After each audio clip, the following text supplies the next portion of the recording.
Hola, soy Mariana Pazmiño, estudiante de la Facultad de Derecho y Gobernabilidad de la Universidad Ecotec. A continuación les hablaré de los siguientes temas.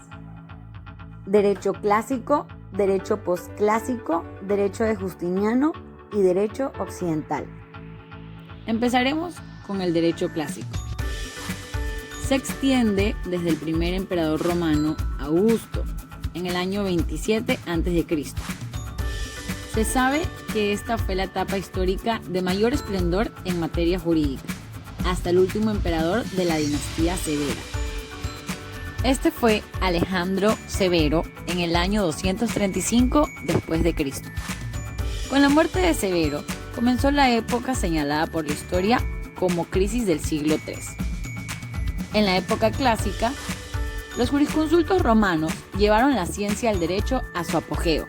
Conciliaron de manera magistral la teoría y la práctica y dominaron con precisión el lenguaje jurídico, el análisis y la deducción. Bajo el reinado de Augusto surgió la formación de dos escuelas o sectas bien distintas, los proculeyanos y los sabinianos. Esta división se remonta a dos jurisconsultos igualmente célebres. Primero hablemos de Anisto Labión, enemigo declarado de la autocracia imperial y fiel a las instituciones republicanas. Rehúsa las dignidades que le ofreció Augusto y muestra en el dominio del derecho la misma independencia. Imbuido de los principios de la filosofía estoica, emplea en sus razonamientos una lógica inflexible. Y el segundo, Atelio Copitón, favorito del emperador, fue colmado de gracias por Augusto, rebelde a las doctrinas filosóficas y partidario de la autoridad en derecho como en política. Permanece fiel a las tradiciones de los jurisconsultos que le han precedido y se deja guiar por sus antecesores. Hechos importantes que valen recalcar del derecho clásico. La función legislativa, que antes le pertenecía a los comicios, pasa a ser una facultad del príncipe mediante las constituciones imperiales. En la figura del príncipe se concentraron todos los poderes. El Senado se convierte en una institución al servicio del príncipe. Con Augusto, el imperio alcanza su gran esplendor y el derecho se desenvuelve con rapidez y principalmente a través de la jurisprudencia se construye una verdadera ciencia jurídica. Dentro de esta etapa surgen las siguientes dinastías. Primero hablemos de la dinastía Julio-Claudia, conformada por Julio César, Augusto, Tiberio, Calígula, Claudio y Nerón. Esta dinastía demostró que los sucesores de Augusto no eran específicamente dotados, lo que evidenciaba las debilidades de un sistema dinástico hereditario. La dinastía de los Flavios estaba conformada por Vespasiano, Tito y Domiciano. Estos gobernantes estuvieron 27 años en el poder, lo que la hace la dinastía más corta de los emperadores romanos. La dinastía Antonina, conformada por Nerva, Ulpio, Adriano, Antonino, Marco Aurelio y Augusto, fue la casa reinante en el Imperio Romano entre los años 96 y 192, con 96 años de duración, por lo que fue su dinastía más longeva. También se conoce a sus 5 primeros miembros por el nombre de los 5 emperadores buenos, nombre propuesto por Maquiavelo y promocionado por el historiador Edward Gibbon, de cuyos principados dijo fueron la época más feliz de la historia de la humanidad. Dentro de esta misma fue la creación de las constituciones imperiales. Por último surge la dinastía Severa. Sus gobernantes fueron Septimio Severo, Caracalla, Geta, Interrupción, Heliogabalo, Alejandro Severo y las mujeres Julia Domna, Julia Mesa, Julia Soemías y Julia Mamía. Roma, durante esta dinastía, era una dictadura militar y no lo ocultaba. Su economía fue entrando en fase recesiva durante este periodo. Los pueblos bárbaros cada vez presionaban más a Roma. Fuentes formales del derecho clásico. Fueron las constituciones imperiales, los edictos y la jurisprudencia. Por último, instituciones políticas. Tenemos a la prefectura del pretorio, elemento que establece la política y las características del gobierno por el príncipe, y el concilium princeps, resoluciones que dan los jurisconsultos. Ahora hablaremos del siguiente tema, el derecho posclásico, La época posclásica abarca del año 230 al 527, fecha en que Roma cae en poder de los bárbaros. Su característica política dominante es el absolutismo imperial, en el cual se afirma aún más el poder legislativo del emperador. El derecho del periodo posclásico se caracteriza por la influencia de las tendencias del vulgarismo, la recopilación de las fuentes clásicas y la separación entre el derecho oficial de las constituciones imperiales y la práctica. El derecho vulgar del Bajo Imperio aparece como resultado de la simplificación y corrupción del derecho clásico y de su adaptación a la práctica provincial. La necesidad de la práctica judicial lleva a una redicción de los iura u obras jurisprudenciales y de las leyes imperiales. Se acostumbra a presentar en juicio el libro que contenía las leyes alegadas por el abogado ante el juez, a lo que seguía la comprobación de su autenticidad por el cotejo o comprobación con otros ejemplares. A mediados del siglo III se sustituye el antiguo formato en rollo por el nuevo libro de páginas, es decir, el Códex. A finales del siglo IV se producen alteraciones nuevas y más profundas de los textos, que reflejan la influencia de los derechos provinciales. También se elaboran colecciones de iura y leyes que contribuyeron a mezclar y confundir principios procedentes de distintas fuentes.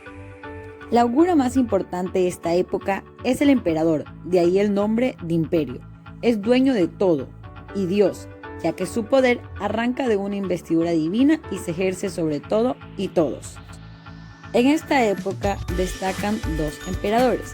Por un lado, Diocleciano, que creó una esmera tetrarquía asentada en su convencimiento de la imposibilidad de gobernar una sola persona un territorio tan vasto, y por la necesidad de asegurar la sucesión. Este divide el imperio en dos partes, Oriente y Occidente. Con el título de Augusto reserva Oriente y Occidente a Maximiano, también con el título de Augusto. Ambos nombran, con el título de César, a quienes en el futuro, tras la muerte o abdicación, serán como Augustos. Sin embargo, tras renuncia de los dos primeros Augustos, el régimen fracasa. Por otro lado, tenemos a Constantino, que proclamó la libertad religiosa y trasladó la capital del imperio a Bizancio. Desde ese momento, y en su honor, Constantinopla, ciudad de Constantino, abraza el cristianismo y pone fin al régimen de la tetrarquía, al dividir, tras su muerte, el imperio entre sus tres hijos, resolviendo así el problema de la sucesión que Augusto no pudo resolver, aunque ya era tarde para Roma. La ley de citas supone un reconocimiento de la vulgarización que se había venido operando en las obras de los juristas más conocidos. En el año 426 después de Cristo, Valentino III reduce los juristas a los 5 más conocidos: Paulo, Ulpiano, Gallo y Papiniano, en una nueva redacción de la ley. Se añade que también se podían ser alegadas en juicio a las opiniones de aquellos juristas que fueran citados por estos 5. El origen del derecho vulgar reside tal vez en la consecuencia de la Constitución Antoniana del año 212. Este verso sobre materias de derecho privado constituirá uno de los factores o elementos esenciales del derecho posclásico. Para Ernst Levy, el derecho vulgar representa un nuevo orden jurídico con su propia evolución. Si bien privado de tecnicismo y que obedecería a la popularización del derecho en los distintos territorios del imperio, sin que por otra parte pueda identificarse el derecho vulgar con cada uno de los distintos derechos populares.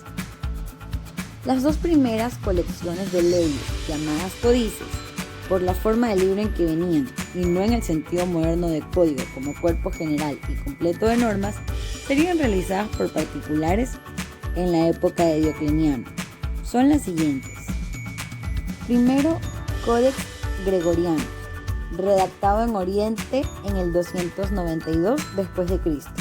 Y por último, Codex Hermogenianus, publicado en Oriente en el 295 después de Cristo. Con posterioridad, en el 438 después de Cristo y por obra de Teodosio II, se publicaría el Codex Theodosianus, gran colección oficial de las constituciones imperiales posteriores a Constantino y que constituyó la principal fuente del derecho romano en Occidente hasta el siglo II. Como tercer tema tenemos el derecho de Justiniano. Justiniano subió al poder en el año 527 después de Cristo, con una idea fija: restaurar y renovar la República Romana. La realización de esta idea implicaba la restauración de la unidad territorial, la religiosa, la administrativa y sobre todo la jurídica, que sería el instrumento para lograr su finalidad. La compilación del derecho honorario y el derecho civil ya iniciaba siglos antes. Encuentra su culminación en la obra de Justiniano, el Corpus Juris Civilis. Dicha compilación constituye vuestra fuente principal de derecho romano, la cual corresponde a la concepción político-religiosa de Justiniano. El Corpus Juris Civilis consagró el sistema de derecho, definiendo la perdurabilidad en la historia y en el campo jurídico. Esta obra es considerada como una antología jurídica, como una colección de escritores antiguos en la que se condensa lo mejor de la jurisprudencia romana. El primer objetivo fue dar al pueblo un código práctico y el segundo, conservar la jurisprudencia clásica. En esta obra podemos distinguir 4 partes. Primero, las instituciones. Etimológicamente significa instituciones. Contiene una síntesis de preceptos y doctrina en 4 libros de reducida extensión que abordan las siguientes materias. El primero, de las personas. El segundo, de la división de las cosas, de la propiedad, de los demás derechos reales y del testamento. El tercero, de la sucesión intestada y de las obligaciones que proceden del contrato. Segundo, el digesto, nombre tomado en tributo al anterior digesto compuesto por Juliano. El digesto es una de las 4 colecciones en las que se contiene el derecho romano justiniano. Es una compilación de la jurisprudencia contenida en las obras de los principales jurisconsultos romanos, en predominio de textos procedentes de Paulo y Ulpiano. Cabe señalar que el digesto está dividido por Justiniano para servir a fines didácticos en 7 partes, siguiendo el esquema de los comentarios del edicto. Estas partes son: del libro 1 al 4, principios generales sobre el derecho y la jurisdicción. Del libro 5 al 11, doctrina general sobre las acciones de protección judicial de la propiedad y de los demás derechos reales. Del libro 12 al 19, de rebus, obligaciones y contratos. Del libro 20 al 27, umbilicus, obligaciones y familia. Del libro 28 al 36, de testamentis et codicilis, herencia, legados y fideicomisos. Del libro 37 al 44, herencia pretoriana y materias referentes a derechos reales, posesión y obligaciones. Del 45 al 50, estipulatio, derecho penal y apelación. El Código, colección de disposiciones dictadas por los emperadores, entró en vigor el 29 de diciembre de 534 y se divide en 12 libros que contienen las leyes de los emperadores anteriores a Justiniano, que ya habían sido compiladas bajo su mandato en el 529, así como las leyes que él mismo promulgó hasta la publicación de este volumen. Por último, las novelas, nombre cuyo origen es el de Novellae Constitutiones post codicia. Contiene las constituciones promulgadas por Justiniano después de publicar la compilación integrada por las 3 secciones ya descritas. A diferencia de las partes anteriores, las novelas no están recopiladas como unidad formal que corresponda al designio de un soberano, sino que se conocen a través de colecciones particulares. Como último tema tenemos el derecho occidental.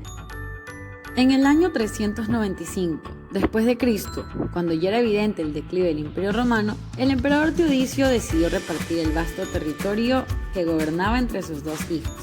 Elevó la parte oriental en Arcadio y la parte occidental en Honorio. Fue un último recurso para tratar de salvar la gloria y el prestigio de los romanos. Sin embargo, lo que Teodicio nunca imaginó es que esta decisión, además de cambiar el rumbo de la geopolítica de la antigüedad, influiría notablemente en el ordenamiento mundial contemporáneo. La división entre el Imperio Romano de Occidente e Imperio Romano de Oriente explica en cierto modo muchos de los acontecimientos que han tenido lugar a partir de las invasiones bárbaras y la disolución definitiva de la estructura romana. Haremos un breve repaso al Imperio Romano de Occidente. El territorio occidental del imperio, que quedó en manos de Honorio, tenía su capital en Mediolanum, actual Milán, y estaba compuesto por las provincias de Hispania, Italia, Galia, Britania, Mauritania y África. Sin embargo, la división no logró mejorar la situación de estas provincias. Mientras el territorio oriental fue más efectivo a la hora de hacer frente a las amenazas de los godos y los persas, y alcanzó cierta estabilidad, el Imperio Occidente se vio aquejado por los conflictos políticos y el avance progresivo de las tribus bárbaras. Vándalos, suevos, francos, alanos y sobre todo la tribu de los hunos se convirtieron en los principales enemigos de esta parte del imperio. En repetidas ocasiones cruzaron la frontera del río Rin y poco a poco fueron mermando la férrea resistencia romana. En la antesala del declive, los bárbaros hacía tiempo que convivían con los ciudadanos del antiguo imperio, bien como aliados o bien como ocupantes. En el año 455, la antigua capital del imperio, Roma, fue saqueada y todo el territorio dio muestras de un progresivo desmembramiento. Así, Roma se acercaba a su fin en el año 475 con la caída de Rómulo Augustulo, a quien la historia conoce como el último emperador del Imperio Romano de Occidente.